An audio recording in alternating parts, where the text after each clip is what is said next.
Hello everybody, in this set of lectures what we're going to do is we're going to talk a little bit about objectification.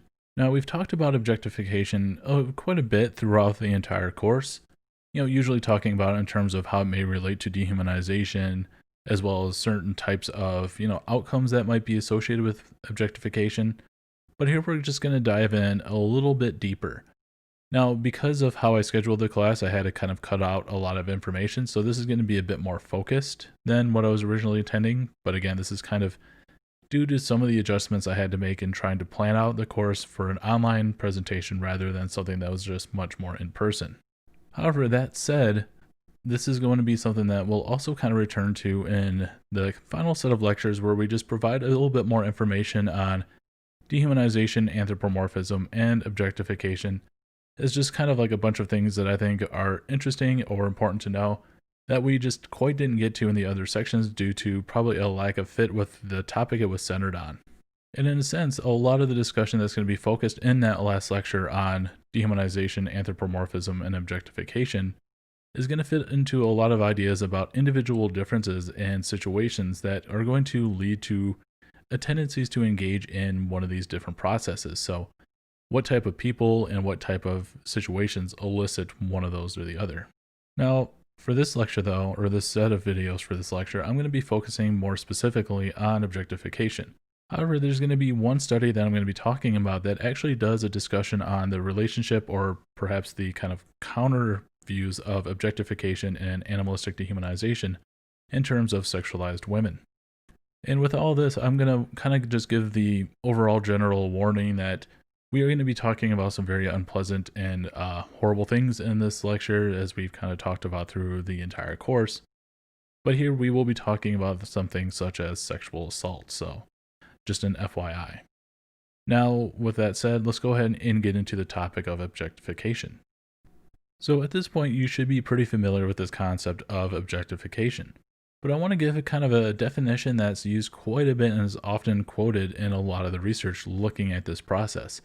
Now, for Martha Nussbaum, objectification entails making into a thing, treating as a thing, something that is really not a thing.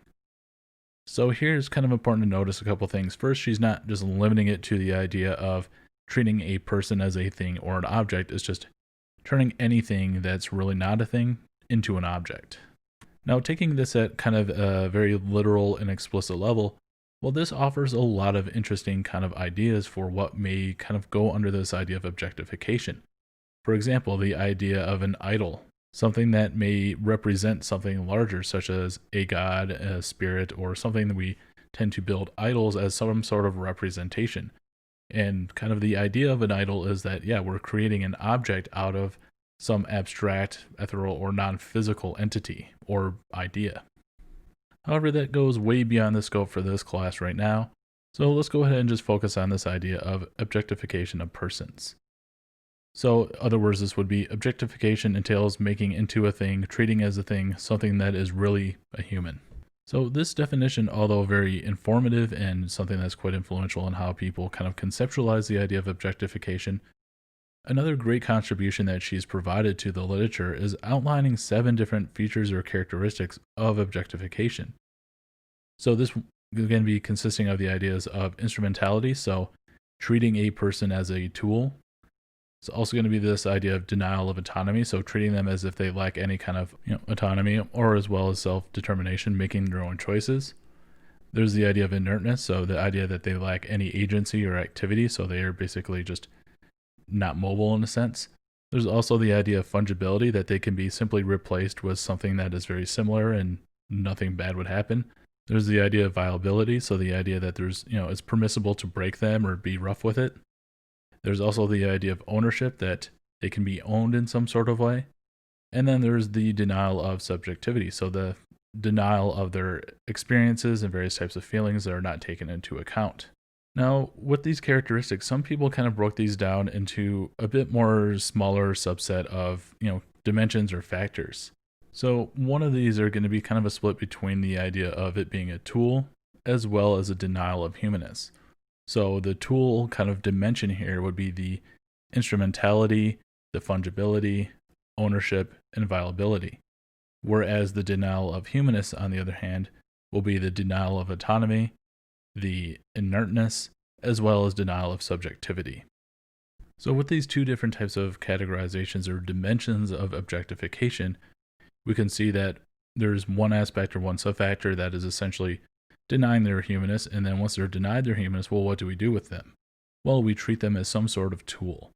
What that tool might be for is going to be dependent on the situation, but it's basically the idea that they can be used in some sort of way. Now, objectification research actually has quite a bit of a literature behind it, but we tend to see that it has kind of three main different areas of research attached to it. So one is going to be the idea of objectification of women in the media. So kind of assessing how media depicts women and is, often in an objectified sense. Then there's also outcomes of objectification for women as targets. So what happens when women are objectified? And then also the outcomes for objectification for men as perpetrators. So what are the possible outcomes when men engage in objectification of women? Now this all kind of usually fits under an umbrella of, the study of sexually objectified women. So that's going to be kind of the main component for a lot of objectification research. However, not all objectification research focuses on sexualized women, and also all objectification women are facing is not always sexualized in nature, although it is a very common form of objectification. Now, with this, notable areas of research listed, there's also a lot of other areas that are still represented, but there needs to be more work, and this is for various reasons. So, for example, objectification of the worker is something that I'm really only starting to see studied from a social psychological perspective in the last about 15, 20 years. But it's something that kind of even goes back to Karl Marx and kind of how he wrote about the nature relationship between capitalists and their workers. There's also the study of objectification of men. So are men susceptible to be objectified? What are the outcomes of that? And this one I have, a few question marks near to, because this research right here is largely a mess. There's a lot of inconsistent findings that are going on. So I'm actually going to talk about the idea of objectification of workers and men throughout this lecture series. But some other areas of interest are the idea of the objectification of the patient, so medical dehumanization and kind of viewing the patient as either assembly of body parts that need to be fixed, or just kind of being referred to in ways that are just not really humanizing and more of just an object in a room. And that kind of also goes to the idea of using various types of medical technologies that may kind of, blur the line between what's human and what's not. So these could be very life-saving things, maybe such as like pacemaker. This might be something such as things that might help with some sort of mental illness or disorder, such as deep brain stimulations. But it can even be something that might be looked at as performance enhancing. Various types of drugs would be understood as a technology that kind of separates people from being, quote unquote, human. There's also some research that's looking at the objectification of the consumer, so viewing people as just consumers, people buying products, not really individuals, and just kind of viewing it as like almost a factory of society in terms of trends and fashions and trying to get people to fit a specific mold. And then lastly, another one that, we'll talk a little bit about in the context of workers, but the idea of objectification and alienation in modern society. We live in these huge societies now where we don't really get to know a lot of people. We have a lot less power in our societies because it's kind of diluted through either democratic processes or various types of power hierarchies. So the idea of objectification and alienation in modern society is something that's actually been discussed, again, going back to Marx, but kind of throughout the various types of decades in a lot of different ways. And essentially what we can kind of see here is that the idea of being alienated makes us feel like we're removed from society, that we're not really connected to anybody. And when we have this decrease in social connectedness where we feel socially excluded or isolated, we tend to reduce our own perceptions of our own uniquely or our own human nature. We feel less, warm, emotional, creative, individualistic, and we just kind of feel like we don't matter. So there's a lot of different areas looking at objectification, but I'm only going to really focus on a few areas right now. So one is I'm going to briefly talk about objectification of women in the media. Then I'm also going to talk about this idea of sexual objectification. I'm going to talk about kind of the gender differences between men and women in terms of objectification, both as targets and outcomes. And then I'm also going to talk about the objectification of the worker. Now, one way we can talk about objectification is through kind of its multifaceted harm. And here I want to just kind of narrow this discussion down just to the use of objectification in the media, or just objectification within the media. Because sometimes objectification is not intentionally used in media depictions, but even if it's not intentionally used, it could still be quite harmful. So we can talk about these different, what I would call ontologically unique and detrimental effects. And basically what I mean is that these different types of outcomes for objectification in the media, one's not necessarily more harmful than the other, but they are uniquely harmful and are likely due to different types of processes. So first is the idea that objectification could teach harmful and detrimental associations and attitudes to those that are consuming the media. So here we can kind of look at it in terms of learning theory. So this might be things such as the operant conditioning, classical conditioning, maybe social learning theory, basically how we acquire different types of attitudes or associations through watching something on TV or movies or even literature. But essentially the general idea here is that objectification can lead to things such as a harmful or detrimental association by associating the body with the whole person. And this is a huge critique against a lot of advertisements as well as a lot of different types of TV programs, especially when it comes to, the sexual objectification of women. So, sometimes TV programs will have characters that aren't really important. They're just kind of quote unquote eye candy and trying to get usually men, but perhaps other people as well, interested in watching the program. And usually the character really doesn't offer anything, much in depth relative to the other characters. They're just there very gratuitously. What we tend to see in these different types of programs, and as well as advertisements, especially like advertisements for beer, snacks, various types of vacation spots, or things that are trying to get male attention, they'll often try to focus on, various parts of the body of sexualized women, such as, the butt, the breasts, or perhaps even like very provocative and sexualized posings. So in this context, and especially in larger stories, but in advertisements as well, what tends to be happening is that all the focus of the woman character is focused on the body.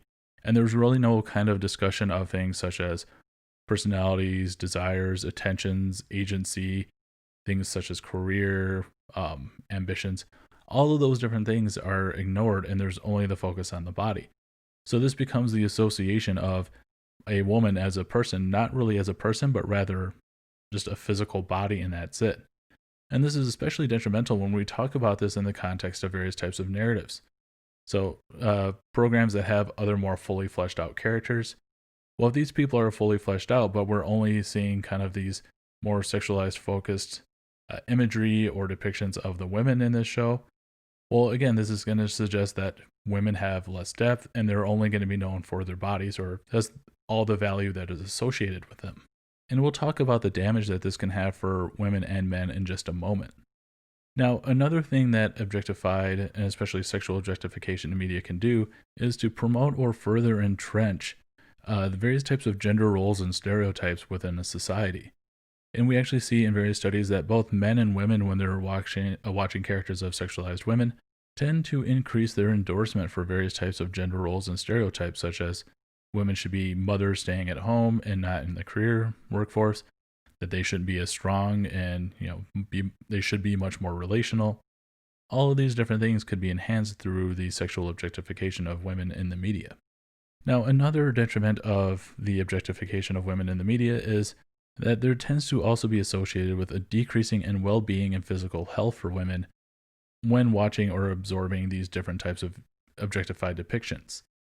So, for example, well-being, we tend to see higher levels of anxiety, depression, guilt, and shame when being exposed to sexually objectified women on TV or in the media. And this can lead to more harmful physical behaviors, such as various types of eating disorders that tend to be associated with objectified images in media. It's something that we see that really took hold in, let's say, North America, but as well as some parts of Europe. And then once it started to kind of migrate into other areas such as Asia or Africa, we see that the increases in eating disorders with Western depictions drastically increase. Now, we'll talk a little bit more about this a little bit later in the lecture series, but for now, just kind of this general understanding that observing objectified women in the media can have these harmful effects for women, but it also has negative effects for men as well. And we can actually see this through a number of different studies that show that various types of aggressive or antagonistic views of women tend to be increased for men when they're exposed to some sort of sexually objectified depiction of women on TV, in movies, magazines, etc. And this tends to be associated with things such as like increasing support for sexual assault or inclination towards engaging in sexual assault oneself, being less punitive or suggesting a less severe punishment for those accused or sentenced for things such as rape or sexual harassment. They're more likely to engage in sexual harassment themselves, such as sending inappropriate images to women unsolicited. And what we also tend to see is that there is a higher acceptance of even domestic violence when it comes to viewing women as objects or tools for some sort of other purpose, whether it's sex or something else.